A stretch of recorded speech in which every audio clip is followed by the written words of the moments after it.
Democrats are hoping to flip a reliably red Senate seat this November in a state the president won by double digits in 2016. In Tennessee, the race is down to the wire to replace retiring GOP Senator Bob Corker. Republican Congresswoman Marsha Blackburn and former Democratic Governor Phil Bredesen are vying for the seat. Earlier, my colleague Errol Barnett spoke with Jonathan Mattise. He is a reporter for the AP in Nashville. I want to begin with the race for this now vacating Senate seat. It has been reliably Republican for years. So what is making it so competitive now? Sure. This is an interesting race, largely because the Democrats have the one candidate who could make it into a good race. Former Governor Phil Bredesen won every county last time he was up for re-election. He's running as an independent, very moderate type of messaging, and he seems to be striking a chord, and all of the polling of late has seemed to indicate that it remains a very, very close race.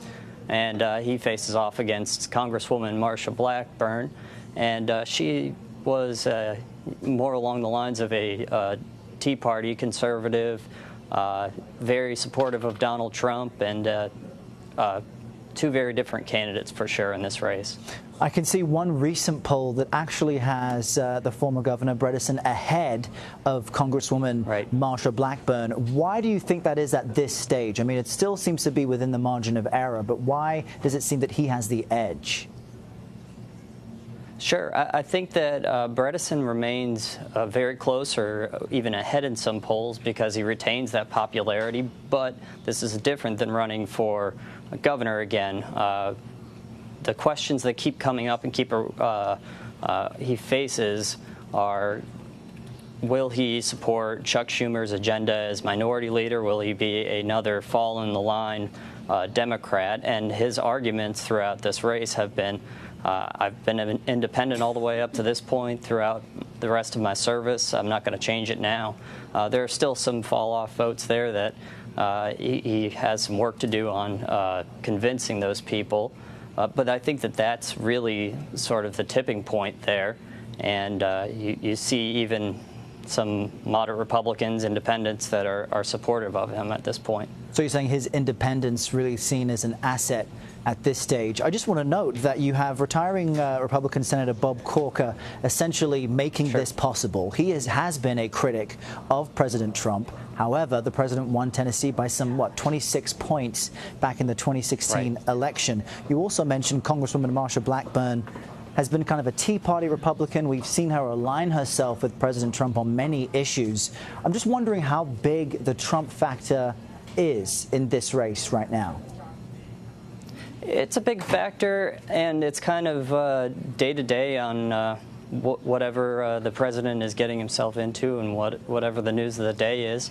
Although Congresswoman Blackburn points out that people like the president. He still polls incredibly well here across the population, regardless of some of these other, issues with Russia that she seems to brush off occasionally and say that people are more interested in the issues that affect them on the ground here, like tax cuts and that sort of thing, the economy.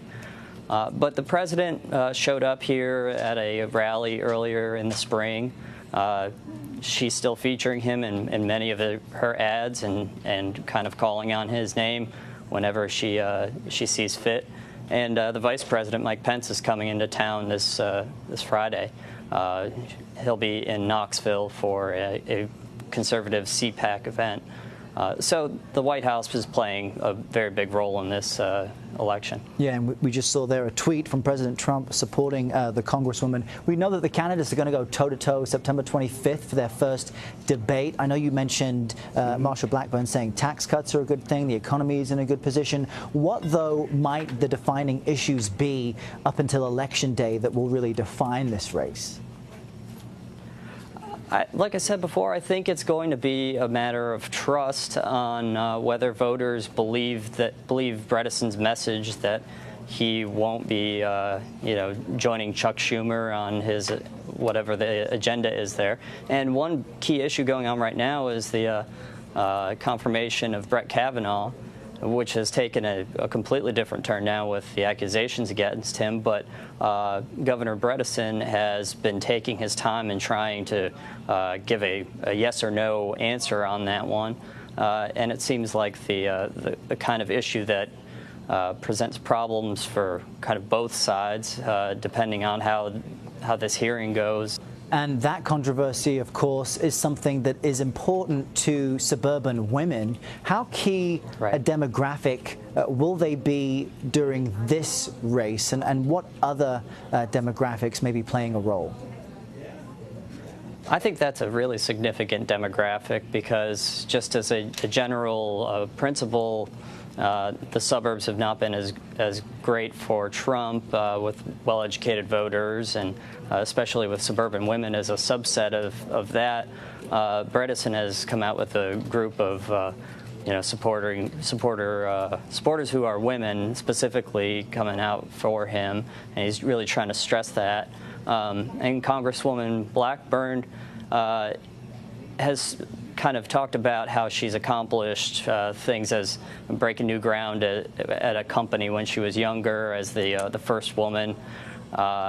But she also does not try to define her candidacy or her politics as a woman. She calls herself a congressman, not a congresswoman.